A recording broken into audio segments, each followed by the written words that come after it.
चलो इसको पढ़ लेते हैं और देखते हैं क्या इसमें कहानी होती है। इसमें मैंने आई थिंक इंट्रोडक्शन बता दिया था, एक बार मैं पूरा रिवीजन कर लेता हूँ क्योंकि कुछ बच्चे नए भी हैं, है ना, तो समझ आ रहा है, अब ऐसा ना हो तो रिवीजन कर लिया जाए, एक बार देख लिया जाए। मैट्रिक्स में हमने बताया था कि आयताकार व्यू होता है और ये क्यों होता है, मैट्रिक्स क्यों पढ़ना चाहिए, ये भी मैंने आपको बताया था।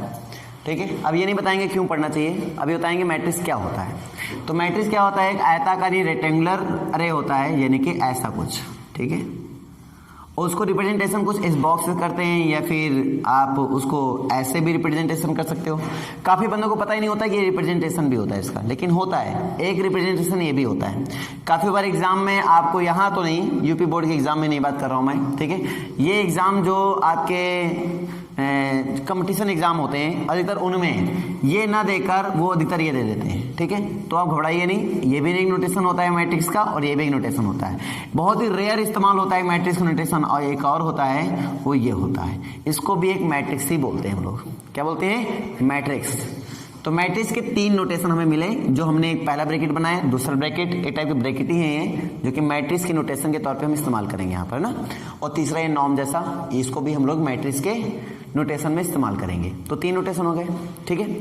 और जिसके अंदर लिखा जाता है, जो इसके अंदर नंबर रिप्रेजेंट किए जाते हैं, वो नंबर एक्चुअल में क्या होते हैं, उनको अवयव यानी एलिमेंट बोलते हैं। क्या बोलते हैं, एलिमेंट बोलते हैं। क्लियर हुआ ना, तो इनके अंदर जो लिखते हैं वो क्या होते हैं, एलिमेंट होते हैं।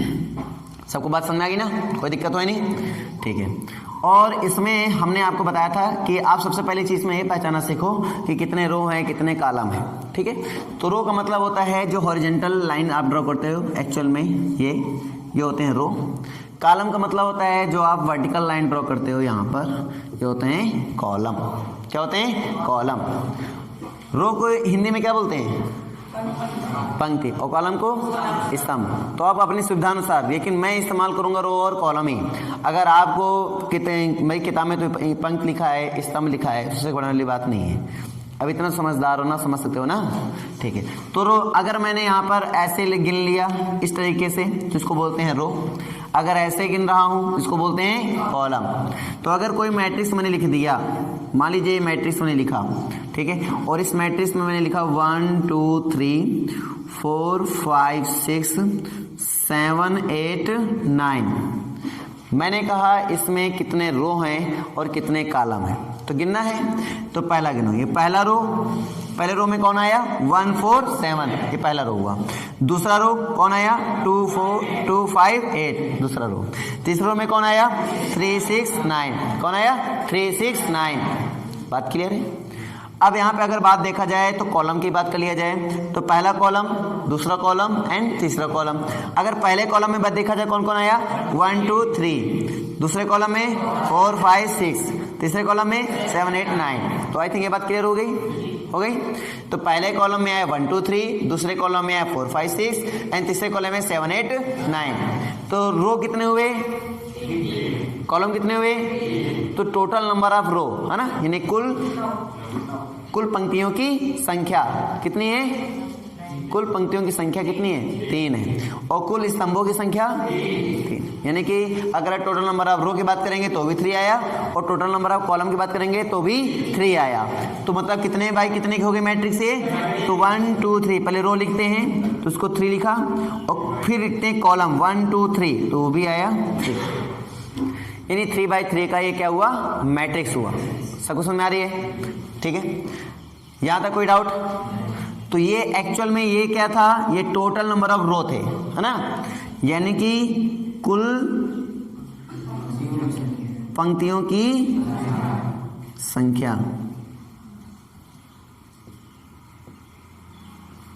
समझ आ गई होगी बात, आगे ना। और ये जो मैंने लिखा है इसको क्या बोलते हैं, कुल स्तंभों की संख्या।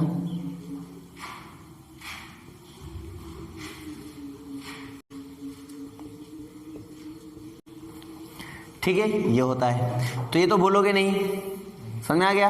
अगर हम इसी में बात कर लेते हैं, थोड़ा सा इसमें लॉजिक कर लेते हैं। इस नोटेशन में तुम्हें एक बात मिलेगा m/n। तो m तो पहचान में आ गया होगा, क्या हुआ, है ना, total number of row. n क्या हुआ, टोटल नंबर ऑफ कॉलम। और अगर हम बात कर लें ये क्या है, aij, ये क्या है भाई साहब, तो ये बेटा होता है ith रो jth कॉलम, मतलब कि रो में कौन सी पोजीशन है, ith पोजीशन है, और कॉलम में कौन सी पोजीशन है, jth पोजीशन है। तो ये एक अवयव को बताता है, किसको बताता है, अवयव यानी एलिमेंट को बताता है। बात सबको समझ में आ रही नहीं आ रही है? अरे बेटा तो ये एक एलिमेंट होता है, क्या होता है, एलिमेंट। तो aij क्या होगा, एक एलिमेंट होगा, और ये पूरा कॉलम क्या होगा, ये पूरा ऐसे तो होगा एक मैट्रिक्स। तो ध्यान से बताएंगे तो मैट्रिक्स क्या है, एक आयताकार व्यू है, बस बात खत्म। जिसको किससे रिप्रेजेंट करते हैं, aij m/n। m क्या होता है, n क्या होता है, क्लियर हुआ, और i क्या होता है, ith रो, ठीक है, मतलब उसकी पोजीशन को बता रहा है। j क्या है, कॉलम, यानी कि jth कॉलम, है ना, सबको समझ में नहीं आ गया? ठीक है, तो पहचानते हैं। अगर मैंने बोला A12 बताओ, क्या बताओ, A12 बताओ, A12 कौन है, A12 कौन है, पक्का? इस कैसे पता चला? तो 1 का मतलब हुआ पहला रो, और 2 का मतलब हुआ दूसरा कॉलम। तो दूसरा कॉलम, पहला रो दूसरा, देखो गिन ले, ठीक है, ध्यान देना, ये पहला, ये दूसरा, ये तीसरा रो है, इसको रो बोलते हैं, पहला रो, ये दूसरा रो, ये तीसरा रो। ये पहला कॉलम है आपका, ये दूसरा कॉलम है आपका, और ये आपका तीसरा कॉलम है आपका। तो अगर मैं पोजीशन की बात करूं, ये 4 को मार्क कर दूं, तो ये देखो कौन से, पहले रो में आ रहा है और दूसरे कॉलम में आ रहा है। तो इसका मतलब पहला रो दूसरे कॉलम में कौन आ रहा है, 4 आ रहा है। बात सबको समझ में नहीं आई? अब इसकी पोजीशन पता करने की है मुझे, मान लो इसकी पोजीशन मुझे पता करना पड़े, तो क्या इसकी पोजीशन निकलेगी, ध्यान दो। तो कौन सा रो है, पहले रो की बात करते हैं, पहले हम हमेशा रो की बात करेंगे ना। कौन सा रो है, और कॉलम कौन सा है, मतलब क्या हुआ, A22, कौन हुआ, A22, मतलब दूसरा रो दूसरा कॉलम का ये एलिमेंट है। बस सबको समझ आ गया? ठीक है, ये कौन सा एलिमेंट है भाई, A33, दैट मीन्स तीसरा रो तीसरा कॉलम का ये एलिमेंट है। बता, सबको समझ आया? ठीक है, तो इस तरीके से तुम्हें एलिमेंट को भरना भी आना चाहिए, कुल अवयव गिनना आना चाहिए। अगर हम टोटल नंबर ऑफ एलिमेंट की बात करें, नहीं कुल अवयवों की संख्या की बात करें, तो कितनी है, गिन सकते हो ना, इनका मल्टीप्लाई भी कर लो या टोटल ऐसे गिन लो तो भी आके वही आएंगे। बताओ, सबको समझ आया कि नहीं आया? आ गया? ठीक है, मैं एक क्वेश्चन दे रहा हूं, इसको बताओ, थोड़ी प्रैक्टिस कर लेते हैं ना साथ में।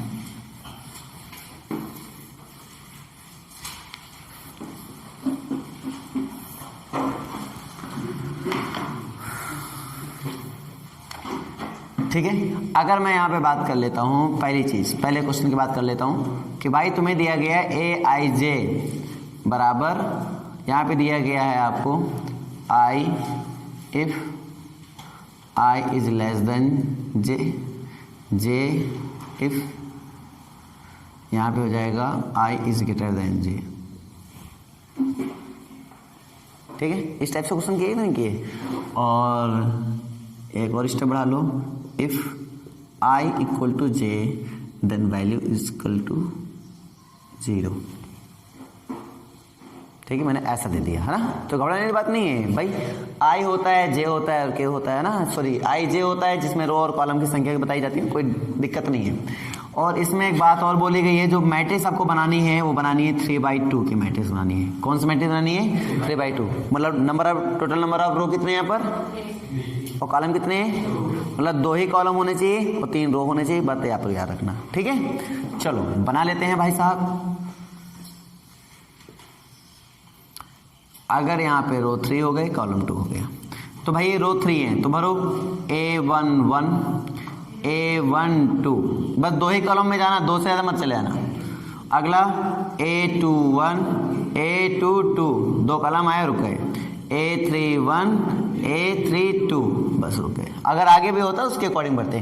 क्या 3 रो हो गए, नहीं हो गए, 3 कॉलम हो गए? सारी बात क्लियर है कि नहीं क्लियर है? क्लियर है, तो ये तो समझ आ गया। ठीक है, अब मैं यहाँ पे बात करता हूं, तो रो कितने हैं भाई, हाँ 3 है ना, कॉलम कितने हैं, 2, सही तो किया। ठीक है, अच्छा वो होली वाला भांग खाया होगा ना, तो उतरा नहीं होगा। कोई नहीं बेटा, भांग पिया था, ये खाया था, गांजा फूंक के आए हो भी सुबह सुबह तुम। चलो अब मुझे वैल्यू चाहिए A11 की। मुझे बताओ ये I होता है बेटा, ये J होता है। I मतलब रोएथ वाली पोजीशन और J मतलब कॉलम वाली पोजीशन ना। तो मुझे बताओ यहाँ पर रो की पोजीशन कौन सी है, पहली, और कॉलम पोजीशन कौन सी है, पहली। I की वैल्यू कितनी है 1, J की वैल्यू भी कितनी है। अब बताओ, क्योंकि कंडीशन है, 3 कंडीशन है। पहली कंडीशन है जिसमें I छोटा होता है जैसे, दूसरी कंडीशन इसमें I बड़ा होता है जैसे, और तीसरी कंडीशन में I बराबर होता है J के। अब हमें ये सोचना है कि इन तीनों कंडीशन में ये किस कंडीशन में जा रहा है। पहले देखो तो I बराबर है, छोटा है या बड़ा है, बराबर है। तो I बराबर J के लिए क्या वैल्यू है, तो इधर क्या आएगा, भर दें 0, ये लो हो गया 0। सबको समझ आ गया, आ गया नहीं आ गया। और किसी मैट्रिक्स को किसी अल्फाबेट कैपिटल लेटर से डिनोट कर दो, हमने A से डिनोट कर दिया, कोई दिक्कत तो नहीं है। चलो A12 की बात करो। अब ये पहला रो दूसरा कॉलम, ठीक है, पहला रो दूसरा कॉलम। अब इससे बात करते हैं, बताओ ये 1 2 से छोटा है या बड़ा है, छोटा है। छोटा है तो किस में गया, पहले वाले कंडीशन में गया, पक्की बात है। उसके लिए वैल्यू कितनी है, I है। I पे वैल्यू कितनी है, बोलो I पे वैल्यू कितनी है 1। यहाँ पे कितना भरे 1 कि और कुछ 1, पक्का, ये लो यहाँ हो गया 1। सबको समझ आ गया ना, ठीक है। अब A21 की बात करो। I कितना है, बोलो, J कितना है। अब बताओ कौन सी कंडीशन फॉलो हो रही है, दूसरा कंडीशन कौन भरा जाएगा, J की वैल्यू कितनी है 1, तो यहाँ पे भी 1 ही भरा जाएगा, ठीक है। A22 पे कौन सी कंडीशन पे गई, तीसरी कंडीशन वैल्यू कितनी आ रही है 0, ठीक है। अब बात करो इस वाले पे A31 पे, दूसरे पे वैल्यू J 1, भाई साहब J भरना, J मतलब कितना है 1, वेरी गुड। A32 की बात करो, कौन सी कंडीशन जा रही पहले बताओ, दूसरी कंडीशन वैल्यू कितनी आएगी, J आएगी, तो J कितना है इसमें 2। फ्लो में आ रहे थे, ये पक्का बीड़ी सिगरेट पे क्या आ रहा होगा, नशा कम है ना। सब बच्चे पूरा शौकियान है आजकल, है क्यों भाई, समझ में आ गया सभी को। किसी को गांजा वांजा फूकना तो नहीं है, गलत बात। ये सब मत करना कि करते हो, 12th क्लास है, भावुक मत हो जाना, क्योंकि इसी एज में ना सभी ये करना ऐसा आते हैं, लेकिन नहीं, भावुक मत होना, ऐसा कुछ करने की जरूरत नहीं है। बताओ आगे बढ़ा जाए, सबको समझ में आ गया। तो पहला काम तो ये होता है कि मैट्रिक्स को कैसे डेवलप करें, जैसा कि तुम्हारे सामने मैंने डेवलप कर दिया। अगर तुम्हारे सामने एक ऐसा पोजीशन है, जैसे तुम्हारे सामने क्वेश्चन होते भी थे, इसमें भी था, है ना, कि एक ऐसे मैट्रिक्स का ऑर्डर बताओ, ऑर्डर मतलब क्रम को होता है ना, एक ऐसे मैट्रिक्स का ऑर्डर बताओ जिसमें रो तो 3 है, रो कितने हैं 3, और प्रत्येक रो में 2 एलिमेंट है, प्रत्येक रो में 2 एलिमेंट है, ठीक है। ऑर्डर क्या होगा 3/2, बहुत सही, ये सोचना आया ना, ठीक है। जिससे ये देखो रो कितने हैं 3, पहला रो, दूसरा रो, तीसरा रो, मैं इसी क्वेश्चन को मैंने बोला था, बस मैंने थोड़ा विजुलाइज करवाया था। और हर एक रो में कितने एलिमेंट है गिन लो, तो पहले रो में 2 एलिमेंट 1 2, और वो 2 एलिमेंट कॉलम की संख्या को बता देते हैं।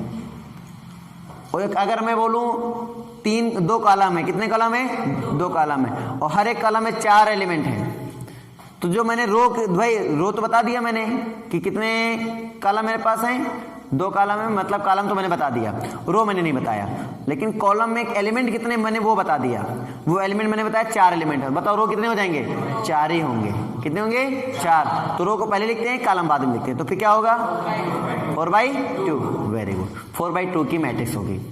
सबको समझ में आया कि नहीं आया, सबको समझ में आया। तो पहले आपको ऑर्डर बताना भी आना चाहिए, तो मैं आया समझ में, तो ऑर्डर बताना आना चाहिए। बताओ बता पाओगे, नहीं बता पाओगे, नशा करके आएगा तो तेज बोला करो, बता पाओगे, खाना खा के नहीं आया हो, बता पाओगे थोड़ा लगा, फिर भी लाना चाहिए, मतलब बीच में नींद आ जाती है तुम लोग को, नींद नहीं आनी चाहिए, फीलिंग के साथ बोला करो। चलो टॉपिक को थोड़ा चेंज करते हैं। यहाँ तक कि कोई डाउट किसी को? इतना तो कर लोगे, ऑर्डर देख लोगे, ठीक है। ये हो चुका है, मैं रिवीजन करा रहा हूँ बेटा, ये मत सोचना कि सर एक ही क्वेश्चन में बात खत्म, नहीं, ये हो चुका है। ऑर्डर बता सकते हो, एक क्वेश्चन ले ऑर्डर बता लोगे, ठीक है। फिर एलिमेंट की पोजीशन बता सकते हो, अगर एलिमेंट की वैल्यू दे दिया जाएगा जैसे मैंने दिया था, एक मैट्रिक्स बना सकते हो, पक्का, ठीक है। तो अब मैं क्या करूँगा, मैट्रिक्स तुम्हारे सामने बनाऊंगा और जिसमें तुम्हें ऑर्डर बताना होगा, हर एक एलिमेंट की पोजीशन बतानी होगी, ठीक है। मैं बात कर लेता हूँ यहाँ पर।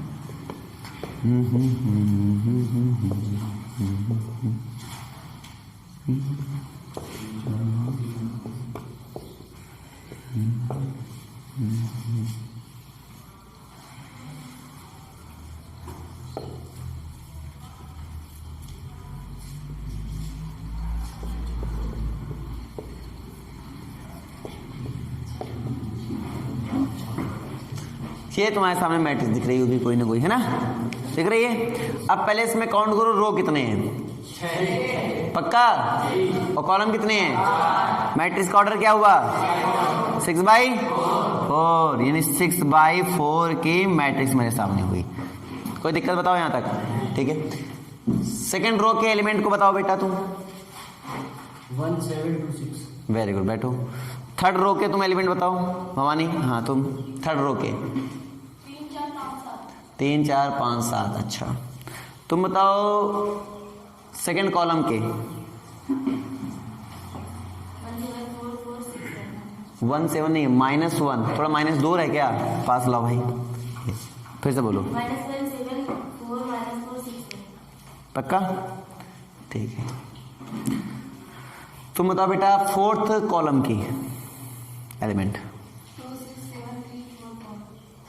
2 6 7 3 4 4, ठीक है। मेरे मन में एक बात आई है, मैं भाई साहब से पूछना चाहूंगा कि बेटा इसमें 7th रो के एलिमेंट बताओ तुम, गगन। 7th रो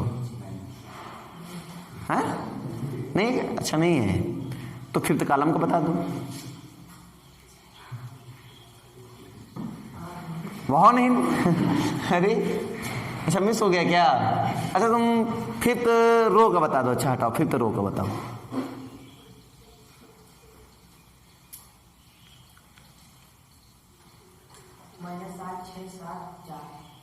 -7 6 7 4, ठीक है। तो आई थिंक इतना बता सकते हो।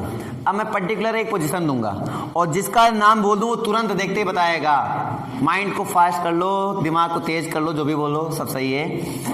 अब मैं बात करता हूं यहां पर A32, जल्दी बोलो A32। अब तो बोलना चाहिए 4, तेज बोलो 4, वेरी गुड। ये इन्होंने 4 बताया, ठीक है, आई थिंक सही बताया ना, ठीक है। तुम्हारा नंबर है तो इसलिए तुम पहले से रेडी रहो। तुम बताओगे येलो, बताओ। हाँ 0, यस 0। और किसी से पूछा जाए तुम बताओगे ना, रेडी। ऐसा नहीं मैं इनको बोला हूं तो किसी और नहीं पूछ सकता हूं, हो सकता है मैंने बोला इनको तो पूछ लूं तुमसे, इसलिए करेंगे सभी लोग माइंड में। कहानी समझाई ना, ये मेरा गेम है तो मैं अपने तरीके से रूल बनाता रहता हूं, ठीक है। तुम बताओ बेटा गौरी। अच्छा बता ले गई ठीक है कोई नहीं। अब इस बार किसका नंबर लगा दिया जाए।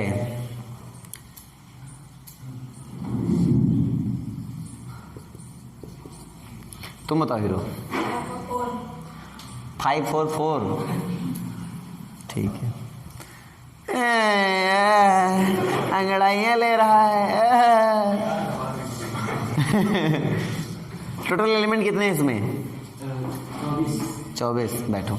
आई थिंक अब ये वाले क्वेश्चन सफिशिएंट है क्योंकि समझ गए हो ना, सब लोग बता सकते हो ना बेटा। एलिमेंट की पोजीशन, टोटल ऑर्डर, उसका क्या होता है, total number of rose, total number of column, ये सब बता सकते हो। फर्स्ट रो में क्या है, फर्स्ट कॉलम में क्या है, एवरीथिंग, है ना। आई थिंक रो और कॉलम बहुत अच्छे से क्लियर हो चुके हैं। यहां तक किसी कोई डाउट बताओ? अगर हम m और n की बात करेंगे तो समझ जाओगे ना। बताओ m की वैल्यू यहां पे कितनी है और n की वैल्यू? बहुत सही। अब आते हैं टाइप्स ऑफ मैट्रिक्स। देखो ये सब टाइप्स को समझने के लिए, देखो टाइप को समझने के लिए बेटा ये समझना बहुत जरूरी था। रो कॉलम हर एक एलिमेंट की पोजीशन के बारे में तुम्हें समझना बहुत जरूरी था, ताकि आप टाइप को अच्छे से समझ पाओ। नहीं टाइप समझ में ना आते फिर, क्लियर नहीं हुआ? तो टाइप को समझने के लिए हमें समझना बहुत अच्छे जरूरी था। पता सबको समझ में आ गया? ठीक है। अब इसमें पहला टाइप आएगा आपका, जो कि मैं बताने वाला हूं। पहला टाइप उसको मैंने बताया था क्षैतिज, कल मैंने बता भी दिया था ना, लेकिन आज फिर भी हम उठाएंगे। क्षैतिज आव्यूह, और इसको बोलते हैं क्या? Horizontal matrix.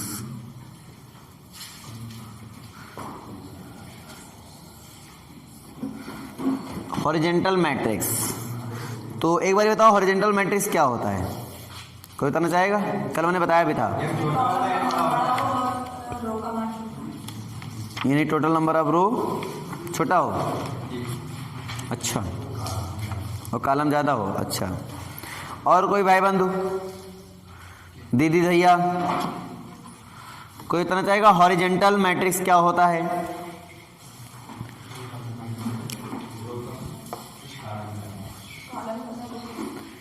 कॉलम ज्यादा, रो का कम। अच्छा, मैं अगर बात करता हूँ, मैंने डस्टर आई थिंक दिखाया था ना, डस्टर, तो डस्टर ही देख लो। डस्टर में देख के फील कर सकते हो ये मैंने कैसे डस्टर को रखा है, रो या कॉलम में। वर्टिकल रखा है या हॉरिजॉन्टल रखा है? सोचो, वर्टिकल है या हॉरिजॉन्टल है? हाँ, हॉरिजॉन्टल है ये, पक्का? हॉरिजॉन्टल मतलब वो लोग बोलते लेटा हुआ। लेटा हुआ है, खड़ा हुआ है? लेटा हुआ है ना, अब क्या होगा? खड़ा होगा, पक्का? पक्का खड़ा ही है ना, देख लो ध्यान से। तिरछा ऐसा नहीं है, सीधा एकदम, पक्का ना? ये क्या है? पड़ा हुआ है। इसको बोलते हैं हॉरिजॉन्टल, इसको बोलते हैं वर्टिकल। तो अभी जब मैंने ऐसे रखा, हॉरिजॉन्टल में रखा, अब मुझे रो काटना है। रो को ऐसे काटते हैं और कॉलम को ऐसे काटते हैं, पता ही हो गई बात। अगर मैं रो काटूंगा और कॉलम काटूंगा, कुछ भी कटें, ये तो रो ज्यादा काट सकते हैं, कॉलम ज्यादा काट सकते हैं, कॉलम ज्यादा काट सकते हैं। ये टोटल नंबर ऑफ कॉलम क्या होते हैं? ज्यादा या कम? ज्यादा। और टोटल नंबर ऑफ रो कम। इससे क्या सीखे कि हॉरिजॉन्टल मैट्रिक्स वो मैट्रिक्स होती है, सबसे पहली चीज मैट्रिक्स होती है। तो आप एक मैट्रिक्स होती है उसको डिफाइन करो कि एक माना हमने कोई मान लिया let A B any matrix, यानी कि ए को कोई मैट्रिक्स मान लिया हमने, ए आई जे कोई मैट्रिक्स मेरे पास है, ठीक है बेटा? ए जे कोई मैट्रिक्स मान लो और इसका कोई ऑर्डर दे दो भाई। तो m बाई एन का हमने क्या ले लिया? ऑर्डर। बोल दो p बाई क्यू का ले लेते हैं, डजंट मैटर, है ना? ये मैट्रिक्स हॉरिजॉन्टल मैट्रिक्स बन सकती है। कब? ये बताते हैं। ये एक माना एक कोई मैट्रिक्स है, मान लो ऐसे ऐसे लिखना होता है लैंग्वेज। माना ये कोई एक मैट्रिक्स नहीं, आप भी हुए एक, आप भी हुए, ठीक है? आप भी हुए, अब आप भी तो है, यहां तक कहानी खत्म, ठीक है? जिसे हम क्या कहते हैं? क्षैतिज आव्यूह कहते हैं। कब कह सकते हैं क्षैतिज आव्यूह? तो क्षैतिज आव्यूह कहने के लिए कंडीशन होती है। ये एक क्षैतिज आव्यूह हो सकता है, ये बोल सकते हो एक क्षैतिज आव्यूह है, ऐसा बोल दो, एक क्षैतिज आव्यूह है, यानी हॉरिजॉन्टल मैट्रिक्स है, ठीक है? अब ये तो हॉरिजॉन्टल मैट्रिक्स कब हो सकता है? यदि, ऐसा लगाओ, यदि। अब ये जो लिखोगे ये कंडीशन यही इंपॉर्टेंट होती है, यही डेफिनेशन को बताता है ना? कब बताओ क्षैतिज में कोई चीज होती है? बताओ। जब उसमें रो ज्यादा हो या कॉलम ज्यादा हो? कॉलम की संख्या क्या होनी चाहिए? ज्यादा होनी चाहिए। रो की संख्या क्या होनी चाहिए? कम। यानी कि कॉलम यहाँ पे कौन है? n। रो कौन है? m कम हो या n कम हो? m कम हो जाए और n क्या हो जाए? सबको समझ में आया? जब ये होगा तब ये हॉरिजॉन्टल मैट्रिक्स होगा, यानी कि क्षैतिज आव्यूह होगा। बातें क्लियर है? डाउट है? क्लियर ना पूरी तरीके से? अब हम दूसरा पॉइंट उठाते हैं, दूसरा इंपॉर्टेंट पॉइंट, इसको बोलते हैं ऊर्ध्वाधर आव्यूह, यानी कि वर्टिकल मैट्रिक्स। देखो एक चीज समझो, एक एक चीज समझोगे ना, मैंने क्या बताया था, अभी से अच्छे से पढ़ाई कर लोगे तो कंपटीशन में दिक्कत नहीं होगी, ठीक है। अभी से एक एक चीज समझ लोगे ना तो कंपटीशन में मान लो एकदम हलवा है, एकदम मान लो एक बार बस रिवीजन करा देंगे। कंपटीशन में थोड़ा क्वेश्चन लगाने का तरीका अलग होता है, वो बस सीख लोगे 4-6 महीने में, तो जान लो एक ही बार में कंपटीशन बेट हो जाएगा। मतलब थ्योरी तुम्हें दिक्कत नहीं देगा, थ्योरी तो यही रहने वाली होती है, बस क्वेश्चन करने का तरीका बदलना पड़ता है, बस थोड़ा टेक्निकल तरीके से क्वेश्चन लगाना पड़ता है, बस उसको सिखा देंगे तो आप लोग जान लो कंपटीशन एक झटके में निकाल दोगे, ठीक है। लेकिन पढ़ाई को अभी से मजबूत करो, है ना, समझ में नहीं आ गया। और 11th क्वेश्चन जो तुम लोग छोड़ देते हो वो 70% लगभग पूछ लिया जाता है, 70%। तो इसलिए बुद्धि थोड़ा सा चला के काम किया करो, है ना, जो हो चुका सो हो चुका। उधर आप भी, यानी कि वर्टिकल मैट्रिक्स क्या होता है उसकी बात कर लेते हैं। तो वर्टिकल मैट्रिक्स में खासियत होती है, पहले हर मैट्रिक्स में ये तो मानना ही पड़ेगा, एक कोई मैट्रिक्स होगी Aij की m/n उसका ऑर्डर होगा। यहां तक बात समझ में आ गया। अब ये बेटा वर्टिकल मैट्रिक्स कब बनेगा, अब ये वर्टिकल मतलब ऐसे, ये वर्टिकल होता है। इसमें तुम्हें क्या दिख रहा है, रो ज्यादा काट सकते हैं, कॉलम ज्यादा काट सकते हैं, रो ज्यादा काट सकते हैं और कॉलम कम। तो रो इसमें ज्यादा हो गया और कॉलम क्या हो गया, कम हो गया। तो बताइए कौन सी कंडीशन गई, वर्टिकल मैट्रिक्स इफ कौन सी कंडीशन गई भाई, बोलो, m is greater than n। Very good, m is greater than n, ये कंडीशन जा रही है। याद तो नहीं करना पड़ेगा, बस थोड़ा सा बुद्धि लगाना है, याद ना करना है, बस थोड़ा सा विजुलाइज कर लेना, समझ में आ जाएगा और आराम से बता सकते हो ना सब लोग। एग्जाम्पल भी दे सकते हो, एग्जाम्पल दो भाई, एग्जाम्पल। इसमें कौन से ऑर्डर का हो सकता है, ऑर्डर, एलिमेंट कुछ भी भरो, एलिमेंट कुछ भी हो, डजंट मैटर।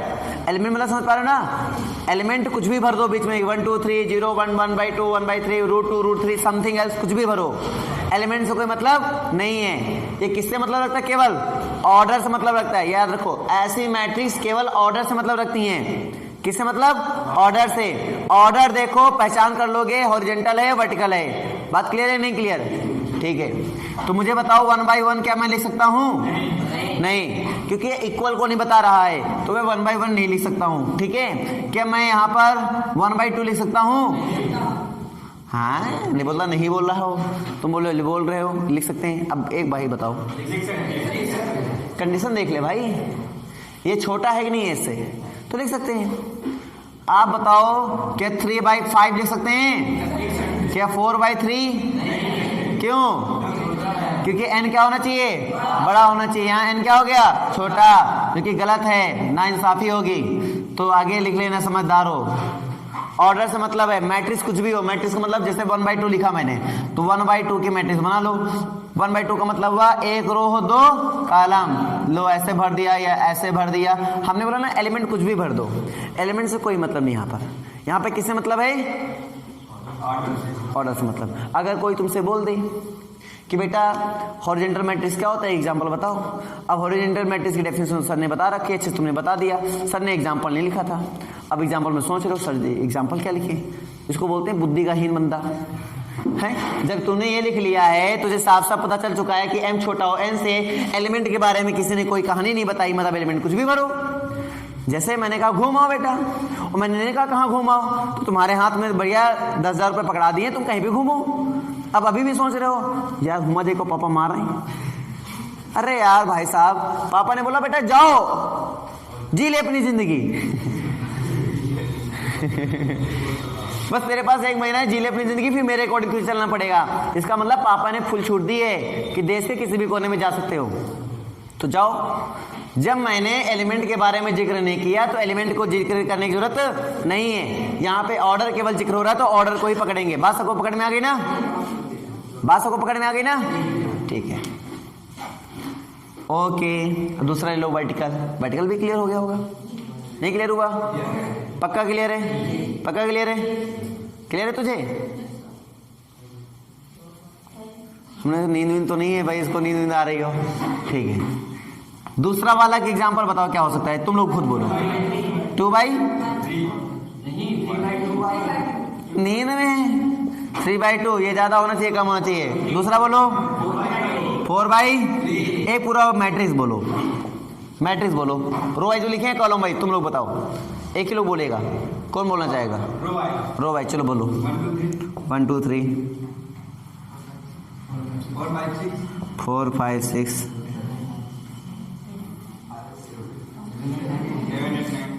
7 8 9 लो 3 5 6 और लिखें बस। कितने ऑर्डर किए?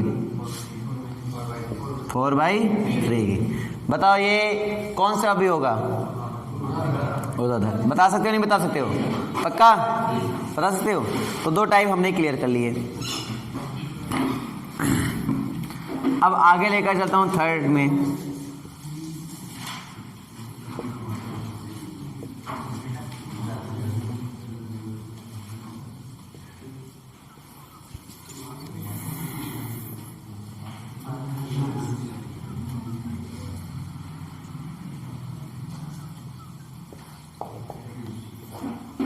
रो मैट्रिक्स। तो मुझे बताना चाहेगा कोई रो मैट्रिक्स क्या होता है?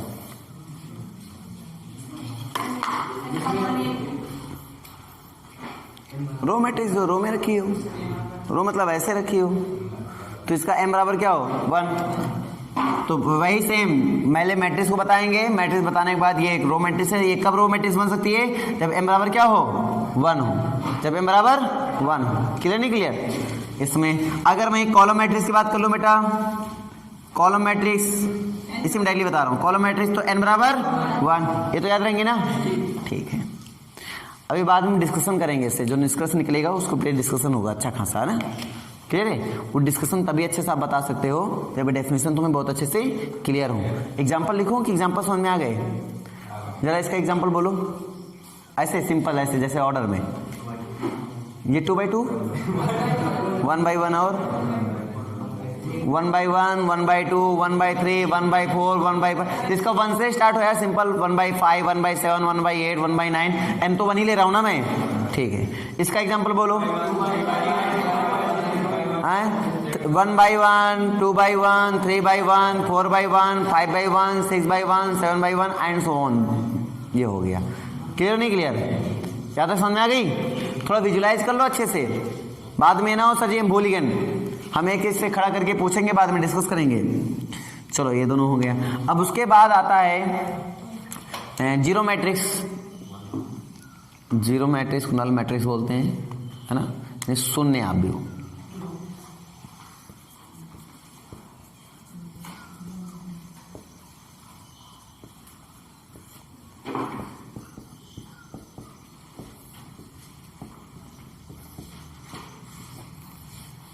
अच्छा, लिखा नल मैट्रिक्स और बोला शून्य, आप घबराने वाली बात नहीं है, ठीक है।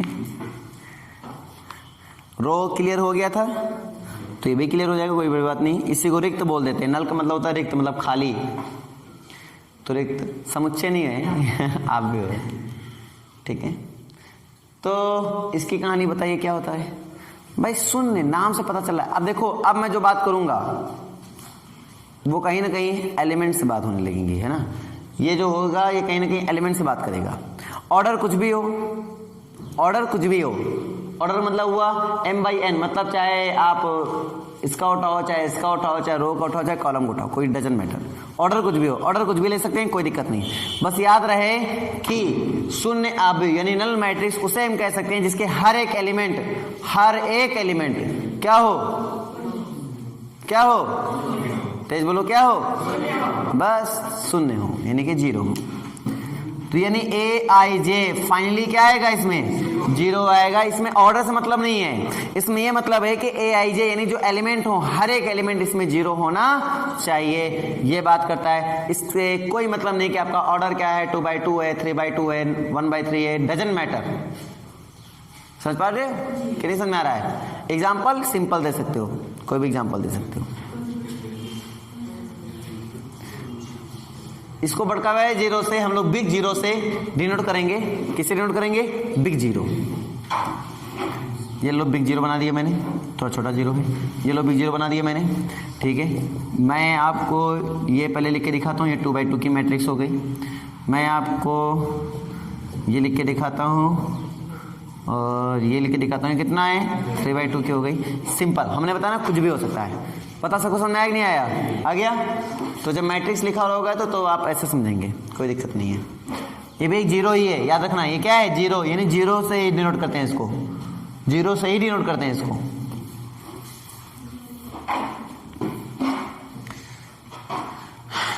शून्य भी ले लिया तुम लोगों ने, कोई दिक्कत नहीं है, शून्य लेना भी चाहिए, बहुत जरूरी है शून्य हर जगह है। अब काम देगा ये, है ना, शून्य अभी भी बहुत काम देता है। आई थिंक ये 5th है ना, शून्य भी 5th है। अब 6 की बात कर लें, 2 मैंने मिटा दिए हैं, 6 की बात कर लेता हूँ। अब इसमें बात करूंगा बेटा वर्ग आव्यूह। वर्ग आव्यूह मतलब समझते हो, यानी कि स्क्वायर मैट्रिक्स। हाँ वर्ग आव्यूह बताओ क्या होता है। वर्ग मतलब चारों भुजाएं बराबर हो, जैसे भुजाएं होती है वैसे यहाँ पे भाई ये रो और कॉलम होंगे, तो रो और कॉलम क्या होना चाहिए, इक्वल होने चाहिए। मतलब m इक्वल टू क्या होना चाहिए, n होना चाहिए। मतलब आप ऐसा बोलोगे कि aij m/n की कोई मैट्रिक्स मेरे पास है जो कि वर्ग आव्यूह है। अब वो वर्ग आव्यूह तब हो सकती है जब m बराबर क्या हो, n हो। इसका मतलब ये भी एलिमेंट से मतलब नहीं रखता है, ये किससे मतलब रखता है, ऑर्डर से मतलब रखता है। वर्ग आव्यूह बोलोगे तो मन में, जैसे मैंने बोला एक वर्ग आव्यूह है तो आपके मन में क्या आना चाहिए, यानी एग्जांपल दो, 1/1, 2/2, 3/3, 4/4, 5/5, समझ पा रहे हो ना, जिसमें m और n दोनों ही क्या होने चाहिए, बराबर हो जाएं। क्या हो जाएं, बराबर हो जाएं। वो क्या है, बोलो, वर्ग आव्यूह है। बिटिया देख के तो बोल लिया करो, है ना, बोलते रहोगी नींद नहीं आएगी, है ना। 1 घंटा मैथ क्लास चल रही तो जाहिर बात नींद आ जाएगी, ऐसे है कि नहीं है। मजा तभी आएगा मैथ्स में जब तुम लगातार बोलते रहोगे, एनर्जेटिक होके पढ़ो। हमेशा पढ़ाई जब भी किया करो, जब भी पढ़ाई करो, चाहे जहां से पढ़ाई करो, एनर्जेटिक होके पढ़ाई करो। और पेन और कॉलम, दिमाग, यानी पेन और कॉपी और दिमाग दोनों ही फ्रेश होने चाहिए। नहीं कि कुछ तो बंदे ऐसे होते हैं कि कॉपी अंदर, वो अंदर, और बैठते कैसे हैं, मतलब जैसे एक होता है पोस्चर होता है बैठने का, पोस्चर वो सही नहीं होता है। टेक लेंगे बराबर एकदम ऐसे हड़िया है, पैर ऐसे फैला कर। और कुछ तो होंगे, कहो कुछ तो ऐसे कि पलथी मान ले उसमें, कहो आगे लेट जाए उसमें, बिस्तर लगा दें, बिस्तर लगा दें, कोई दिक्कत नहीं है। ऐसे से मत बैठा करो भाई, पोस्चर आपका सही होना चाहिए। और जब आप अपने टेबल में बैठते हो पढ़ने के लिए, अगर आपको 3-4 घंटे बैठने हैं, पढ़ाई करना है 3-4 घंटे, तो अगर आपकी बैठने की तरकीब सही नहीं है तो बेटा 3-4 घंटे कैसे पढ़ पाओगे, आप पढ़ ही नहीं सकते हो। आप तो जैसे मान लो एक आपने एक कुर्सी में पैर रखा है, दोनों बढ़िया आराम से बैठा, तो ये दर्द करने लगेगा कमर। अब दर्द किया मतलब आधा घंटे बाद आपको दर्द एहसास होने लगेगा, तो थोड़ा ये टेढ़ा हुआ, अब ऐसे बैठे टेढ़का के, फिर इधर दर्द करने लगा, अब ये टेढ़ा हुआ। मतलब तुम 1 घंटा के अंदर पढ़ाई वढ़ाई बंद करके टहलने निकल लोगे, क्योंकि तुमने पोस्चर सही नहीं रखा बैठने का। तो पोस्चर जो आपका होना चाहिए, बैठने का तरीका जो होना चाहिए, ढंग होना चाहिए, वो सही होना चाहिए। बात समझ पा रहे हो, नहीं समझ पा रहे हो। 80-90% तो बच्चे यही गलती कर देते हैं, तो ज्यादा पढ़ाई इनसे हो ही नहीं पाती। बोलते हैं यार लोग 4-4 घंटे कैसे पढ़ लेते हैं। भाई 4-4 घंटे वो पढ़ने के लिए तरीका होना चाहिए। तुम्हारा तरीका नहीं फॉलो कर रहा होगा, तुम्हारा तरीका नहीं, आधी पैर रजाई में होंगे, आधे पैर बाहर होंगे, ठंडी में तो ऐसे पढ़ाई की होगी। ठीक है, तो ऐसे कोई पढ़ाई नहीं होती, ऐसे खाली फर्जदाई होती है, टाइम पास होता है। इसको रब कर दूं, ये भी एक टाइम पास कर रहे थे धीरे से बैठे बैठे ना। आई थिंक यहाँ तक समझ में आ गया होगा। लेकिन अब जो मैट्रिक्स स्टार्ट करूंगा ना, वो थोड़ा सा खास मैट्रिक्स होंगी, मतलब बहुत ही इंपॉर्टेंट मैट्रिक्स होंगी। इनको बेटा मन लगा के सीखना, नहीं तो मजा नहीं आएगा तुम्हें पढ़ाई में, आगे है ना। इनको मन लगा के मैट्रिक्स सीखना। अब कुछ बहुत ही महत्वपूर्ण मैट्रिक्स उठाने वाला हूं मैं, जैसे कि पहला मैट्रिक्स मैं इसमें उठा रहा हूं, ठीक है। अब जो मैट्रिक्स उठाऊंगा ये सब वर्ग मैट्रिक्स के अंतर्गत जाएंगे, किसके, वर्ग आव्यूह के अंतर्गत जाएंगे, सबके सब, यानी स्क्वायर मैट्रिक्स के अंतर्गत जाएंगे। ठीक है, स्क्वायर मैट्रिक्स के अंतर्गत जाएंगे। क्लियर हुआ ना, कैसे अंतर्गत जाएंगे मैं बताता हूं। यानी जो भी मैं बोलूं चाहे ना बोलूं, तुम्हारे दिमाग में होना चाहिए। जैसे कि मैंने बोला, पहला मैंने लिया विकर्ण आव्यूह। अब कोई विकर्ण की डेफिनेशन पूछ ले तो कैसे बताओगे, मैं खुद पूछूंगा, कोई क्या मतलब मैं खुद पूछूंगा। इसको बोलते हैं डायगोनल।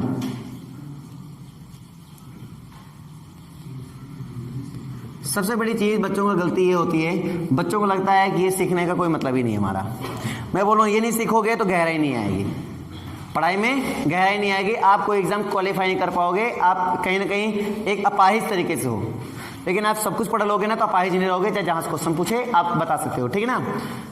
विकर्ण आव्यूह डायगोनल मैट्रिक्स, बहुत टीचर्स क्या करते हैं, ये सब नहीं पढ़ाते हैं, उन्हें बच्चे पढ़ने का इंटरेस्ट दिखाते हैं, क्योंकि बोरियत वाला डेफिनेशन कौन पढ़ता है यार, कोई नहीं पढ़ता है, सब क्वेश्चन पे करना चाहते हैं। क्वेश्चन दो सर, क्वेश्चन, मतलब यार ये इतना कब तक ये चलेगा, थोड़ा सा सीरियस हो जाओ ना। डायगोनल मैट्रिक्स क्या होता है बताओ, नहीं पता। सबसे पहली चीज वो एक स्क्वायर मैट्रिक्स होना चाहिए। क्या होना चाहिए? स्क्वायर मैट्रिक्स होना चाहिए। क्या होना चाहिए? स्क्वायर मैट्रिक्स होना चाहिए। यानी हम यहाँ पे मैट्रिक्स एज्यूम करेंगे ऐसा, aij n बाई n बोलो या m बाई m बोलो। मैंने ऐसा क्यों लिखा पता है? ये क्या बता रहा है? जो रो है वही क्या है? कॉलम है। मतलब दोनों ही क्या है? सेम है। m बराबर n था ना, तो आप ये लिख सकते हो। कोई दिक्कत बताओ? जब भी मैंने ये लिखा तो इसका मतलब क्या निकला कि कौन सा मैट्रिक्स है? तुरंत ये निकल आया। तो पहली बात तो विकर्ण आव्यूह क्या हुआ? एक वर्ग मैट्रिक्स है, यानी कि स्क्वायर मैट्रिक्स मतलब समझ पा रहे हो? एक वर्ग आव्यूह है। समझ में आ गया?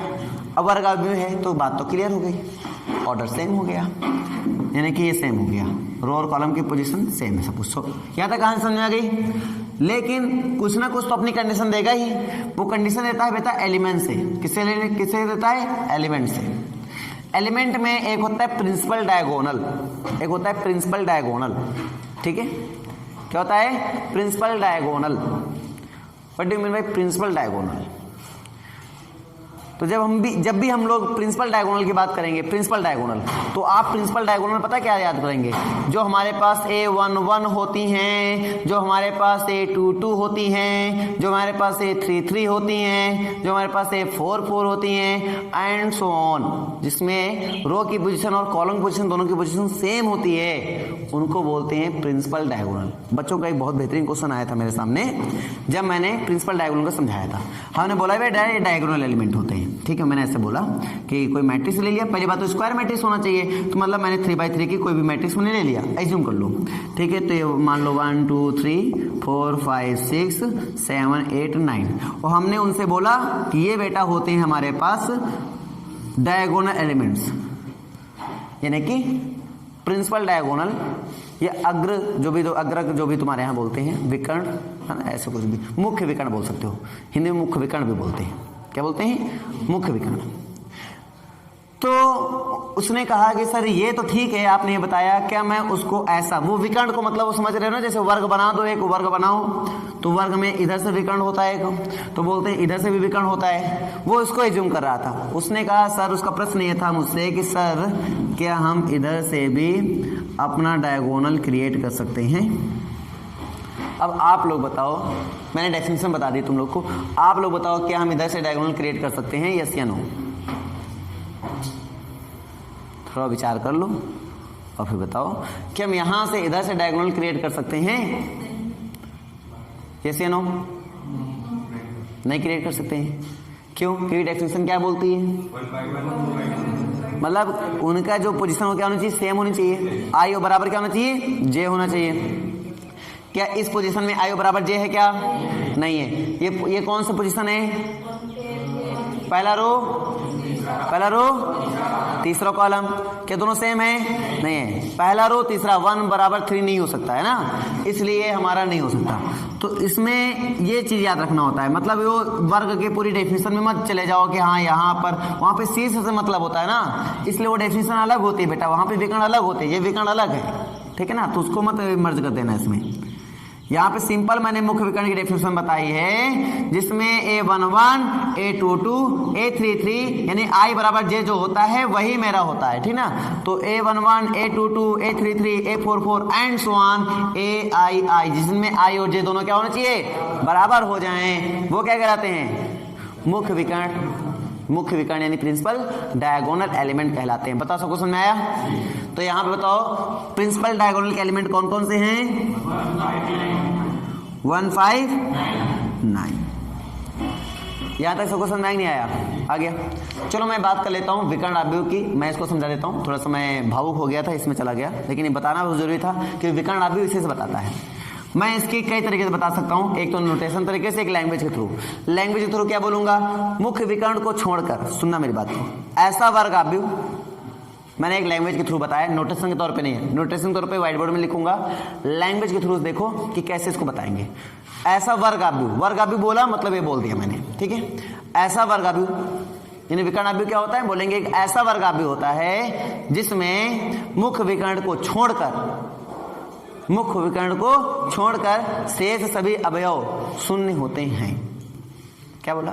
मुख्य विकर्ण को छोड़कर, यानी इनको छोड़कर शेष सभी अवयव, मतलब ये भी अवयव, ये भी और ये भी, ये और सभी जितने भी इसको छोड़कर सारे सारे अवयव क्या होने चाहिए? शून्य होने चाहिए। तब मैं इसको क्या बोलूंगा? विकर्ण अभी बोलूंगा। डेफिनेशन बहुत इंपॉर्टेंट है बेटा, बहुत इंपॉर्टेंट है, काफी इंपॉर्टेंट, को ढंग से याद रखो, ठीक है? सबको समझ में आ रही नहीं आ रही है? मुख्य विकर्ण कहूंगा। अब बच्चों को प्रश्न ये उठता है, मैंने क्या बोला? मुख्य विकर्ण को छोड़कर शेष अवयव शून्य होने चाहिए, किसके? वर्ग अवयव में। तो उसको क्या कहते हैं? विकर्ण अवयव कहते हैं। प्रश्न ये उठता है कि सर मुख्य विकर्ण क्या शून्य हो सकते हैं? नहीं उठा क्या प्रश्न? प्रश्न उठना चाहिए ना। हमने अदर अवयव के बारे में बोला शून्य हो सकता है, लेकिन हमने मुख्य विकर्ण के बारे में तो बोला ही नहीं। तो मन में क्या प्रश्न उठा कि सर क्या मुख्य विकर्ण के अवयव शून्य हो सकते हैं? बताओ यस या नो। अकॉर्डिंग टू डेफिनेशन, मैं डेफिनेशन को फिर से दोहराता हूं, डेफिनेशन में ही सारे तथ्य होते हैं। चलो डेफिनेशन को फिर से दोहराता हूं, ध्यान सुनना। मुख्य विकर्ण को छोड़कर, वर्ग अवयव के मुख्य विकर्ण को छोड़कर शेष सभी अवयव शून्य होते हैं, शेष सभी अवयव शून्य होते हैं। बस इतना मैंने बोला। अब बताओ, मैंने ऐसा बोला? मैंने बोला ये होते हैं, मैंने इनके बारे में नहीं बोला। नहीं समझे क्या मेरी बात? मैंने बोला ये शून्य होते हैं, ये तो कंडीशन फिक्स है, लेकिन मैंने एक बात नहीं बोली है कि मेरे मुख्य विकर्ण कैसे होते हैं, मैंने नहीं बोला। मैंने कहा इनको छोड़कर, मतलब मुख्य विकर्ण के बारे में मैंने कुछ बोला ही नहीं। मुख्य विकर्ण कैसे हो मैंने नहीं बताया। तो हमने क्या बताया? जिसके बारे में ना बताया जाए वो कुछ भी हो सकते हैं। मैंने भी क्या बोला था? जिसके बारे में क्वेश्चन ना बोलेगा, डेफिनेशन नहीं बोल रहा है, वो कुछ भी हो सकते हैं। मैंने अभी इनके बारे में बोला था? नहीं बोला। तो मतलब ये कुछ भी हो सकते हैं ना, ये जीरो हो भी सकते हैं और नहीं हो सकते हैं। डजंट मैटर यार, हम पूरे जीरो ले लें क्या? हम पूरी जीरो ले लेंगे। लो ले लिया हमने, हमारी मर्जी। कोई बोल दे भला ये विकर्ण अवयव नहीं है, ये विकर्ण अवयव है, बिल्कुल है। और ये शून्य अवयव भी है, बिल्कुल है, क्योंकि सारे अवयव शून्य है। तो हम कह सकते हैं भाई, ऐसा नहीं कि नहीं कह सकते हैं, कह सकते हैं ये विकर्ण अवयव नहीं है। ये विकर्ण अवयव है कि नहीं है? ये विकर्ण अवयव है कि नहीं है? अब नहीं है। अब डेफिनेशन के खिलाफ चला गया, क्योंकि डेफिनेशन में साफ साफ कह रहे मुख्य विकर्ण को छोड़कर बाकी सारे अवयव क्या होने चाहिए? शून्य होने चाहिए। बताओ बात पकड़ में आई नहीं आई? आ गई? डेफिनेटली आ गई। बता सकते हो ना? ठीक है, ठीक है। तो आज के लिए इतना ही, ठीक है। बाकी नेक्स्ट डे, नेक्स्ट हमने पहले बताया जोश बनाया करो अपने अंदर, जोश। और ये आर्गुमेंट तुम लोग किया करो, है ना। जितने आर्गुमेंट तुम लोग करोगे, आर्गुमेंट मतलब ये नहीं फर्जी वाले, लेकिन हाँ ये वाले आर्गुमेंट किया करो। सर इसमें हो जाएगा तो क्या होगा? तो इससे क्या होगा? जितना तुम सेंस लगाओगे डेफिनेशन में, उतनी डेफिनेशन आपकी स्ट्रांग होगी और उतना इंटरेस्ट आपका पढ़ाई में बढ़ जाएगा, ठीक है ना। तो ये बरकरार रखो। लॉजिक क्लियर हुआ ही नहीं हुआ? सभी को लॉजिक क्लियर है ना? तो आज के लिए इतना ही बस।